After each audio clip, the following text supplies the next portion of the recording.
Olá, pessoal. Professora Daiana do Carmedais, do canal Foco na Caveira. Mais um conteúdo novo no canal. Hoje eu falo um pouco para vocês sobre o diagnóstico, tratamento e prevenção do câncer de pulmão. Então, o diagnóstico de câncer de pulmão, ele começa aí a partir da realização de exames de imagem, como exames de radiografia de tórax, tomografia computadorizada de tórax também, que servem o quê? Para a localização do tumor, mas não dão informações aí a respeito do tipo de células que compõem o câncer, sendo aí necessário sempre realizar uma biópsia dessa lesão, para descobrir realmente as características dessas células que compõem esse tipo de câncer. Então, aqui é um exemplo de uma radiografia de tórax feita em póstero anterior, onde tem uma imagem com uma alta densidade sugestiva de pulmão à esquerda. E existem exames, além dos exames de imagem, nós temos também os exames endoscópicos. O que seriam esses exames endoscópicos em relação ao câncer de pulmão? São exames mais invasivos, então utilizam tubos com uma câmera na extremidade e que serve aí para ajudar a localização do tumor e guiar a realização da biópsia. Então, é feita com uma maior precisão, para que o material que foi recolhido durante os exames endoscópicos seja significativo e suficiente aí para que se feche o quadro desse paciente e a conclusão do diagnóstico. Temos aí a broncofibroscopia, que ela vai avaliar aí desde a parte mais alta, né?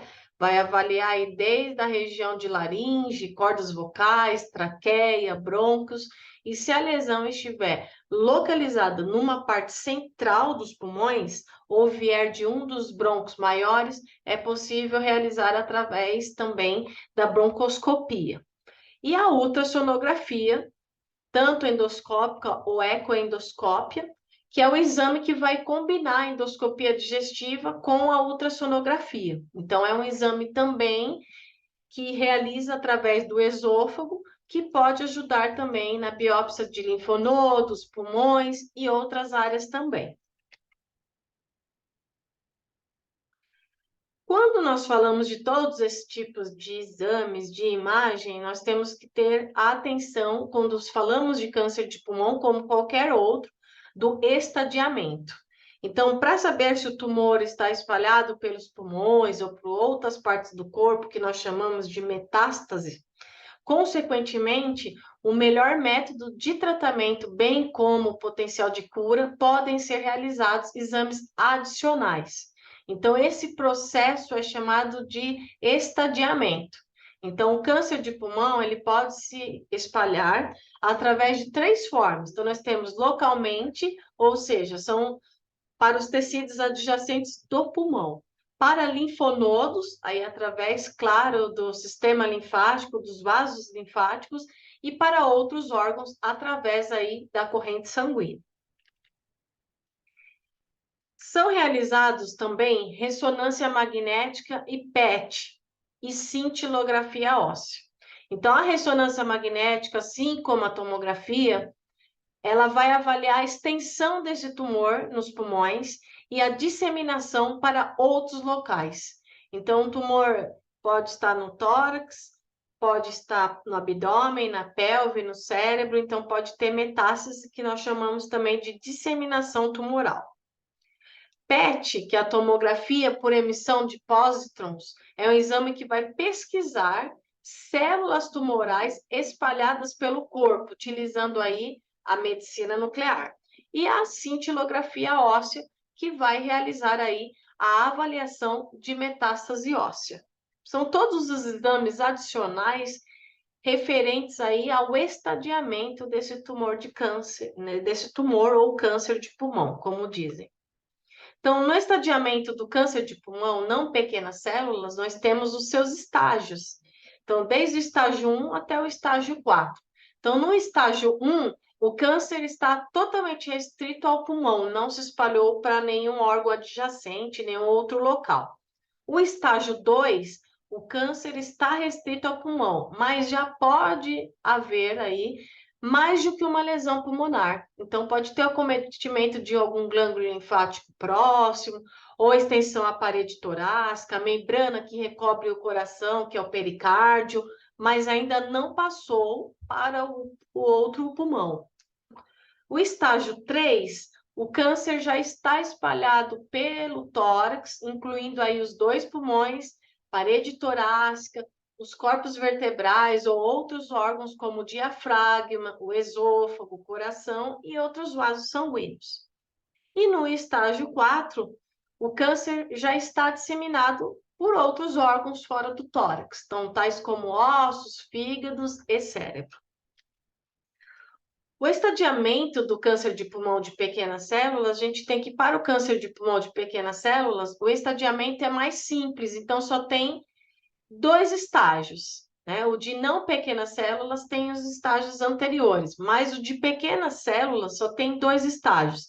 Então, nós falamos que é uma doença limitada, então o câncer está restrito a um lado só do pulmão, que pode até ser espalhado localmente, mas somente próximo à área de origem desse tumor. E a doença extensa, que nós falamos aí que o câncer já se espalhou para o outro pulmão, outras áreas do tórax ou locais distantes fora do tórax. Na prática, como o diagnóstico do câncer de pulmão costuma ser feito tardiamente, então mais da metade dos pacientes acometidos com câncer de pulmão, eles falecem dentro dos 12 meses de diagnóstico. Então, é muito rápido. Então, a sobrevida em 5 anos para o câncer de pulmão de pequenas células, doença localizada de 27%, a doença regional de 16%, a doença distante de 3%, e a sobrevida em 5 anos, no caso de um câncer de pulmão não pequenas células, então a gente tem a doença localizada com 63%, a doença regional com 35% e a doença distante com 7%. Então ainda tem de procurar o médico o quanto mais cedo, melhor, né? Então, normalmente, o paciente com câncer de pulmão, ele vai descobrir um câncer de pulmão tardiamente, podendo aí ser um câncer de pulmão de pequenas células ou não pequenas células. E aí tem o diferencial de percentual em relação a uma sobrevida aí de 5 anos. Quais os tratamentos? Então, depende do tamanho, da posição do tumor, do tipo histológico, ou seja, essas células são de pequenas células, esse tumor, ou não pequenas células. Então, o grau de extensão da doença, no caso, quando falamos do grau da extensão da doença, nós falamos de disseminação e o estado de saúde global desse paciente. Então, nós temos aí desde a cirurgia, então a gente tem uma reseção em cunha, né, que retira somente o tumor, com uma margem de segurança de tecido pulmonar à volta.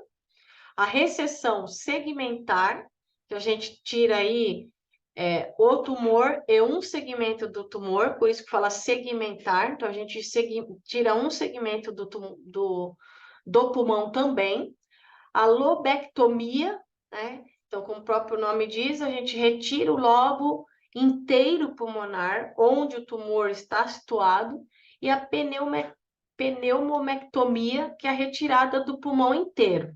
Então, aqui são os exemplos de cirurgia, no caso, para câncer de pulmão. Então, a reseção em cunha, né? Só realmente o tumor, né? Mantendo aí uma margem de segurança. A reseção segmentar, que retira aí um segmento, né? A lobectomia, que vai tirar um lobo inteiro pulmonar, né? Onde o tumor realmente está localizado. E o último, que é a pneumectomia, que aí acaba retirando o pulmão por completo. Então, paciente com câncer de pulmão, não pequenas células, no estágio 1, 2 e 3, inicialmente, e nos cânceres de pulmão de pequenas células com doença limitada, são normalmente elegíveis para cirurgia. Então, aí vai ter outros tipos de tratamento. Nós temos aí também a quimioterapia e a radioterapia. Então, a quimioterapia, antes da cirurgia, ela vai servir o quê? Para reduzir o tamanho do tumor ou após a operação, para manter o que? As chances de remissão, para aumentar as chances de remissão. Então, também pode ser prescrita de forma paliativa, sem intenção de curar, para controle de sintomas apenas também. E frequentemente é administrada juntamente aí com a radioterapia. Então, elas fazem as combinações entre químio e radioterapia. Claro, cada uma com a sua particularidade.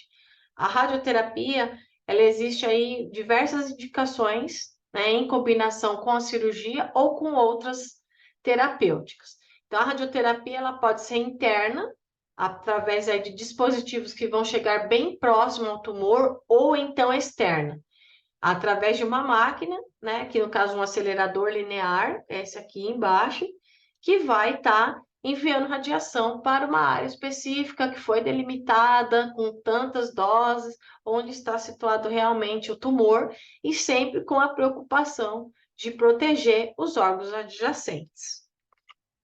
Temos a terapia direcionada. Então, quando a gente fala de tratamento de câncer de pulmão, a gente vai ter várias modalidades terapêuticas, podendo ser combinadas ou não. A terapia direcionada, ela utiliza fármacos ou outras substâncias que identificam e atacam as células malignas. Então, por isso, costumam causar menos efeitos colaterais a terapia direcionada que a quimioterapia e a radioterapia, que existem N efeitos colaterais, uma vez que não atinge aí as células saudáveis. A imunoterapia, como o próprio nome diz, a gente utiliza o próprio sistema imunológico do paciente para atacar o tumor. Então, outras terapêuticas envolvem o uso de laser, como a criocirurgia, que é uma técnica que utiliza o frio para tratar as regiões do corpo que apresentam alguma doença ou lesões subcutâneas, podendo aí não ser somente malignas, mas também podendo ser lesões benignas, podendo ser benignas, pré-malignas e malignas também. E a eletrocauterização e terapia fotodinâmica. Então, são terapias totalmente novas que podem ser usadas combinadas ou isoladamente. Qual que é a prevenção do câncer de pulmão, né? Então, existem atualmente muitas linhas de investigação com potencial de agentes capazes de reduzir o risco de desenvolver um câncer de pulmão. Então, aspirina, multivitamínico, selênio, beta-caroteno, mas nenhum deles se mostrou totalmente eficaz de acordo com essas investigações. O beta-caroteno, ele é um antioxidante que contribui para o fortalecimento do sistema imunológico. Então, sendo muito importante na prevenção não só de um câncer, mas de qualquer outra doença. Na realidade, o uso de beta-caroteno, segundo as pesquisas, parece aumentar o risco de desenvolver câncer de pulmão. Então, até o momento, a medida mais eficaz como método de prevenção para reduzir o risco do desenvolvimento de câncer de pulmão é a interrupção do tabagismo e evitar o fumo passivo. Então, hoje, o índice de câncer de pulmão aumenta aí sempre, todos os anos. Então, não somente o tabagismo, o fumo passivo, narguile, né? Então, tudo isso é um método de prevenção mais eficaz aí para a redução do risco do desenvolvimento de um câncer de pulmão. Espero aí que vocês tenham gostado. Deixe as curtidas de vocês, comentários, compartilhe os vídeos, ative o sininho e até o próximo vídeo. Tchau, tchau.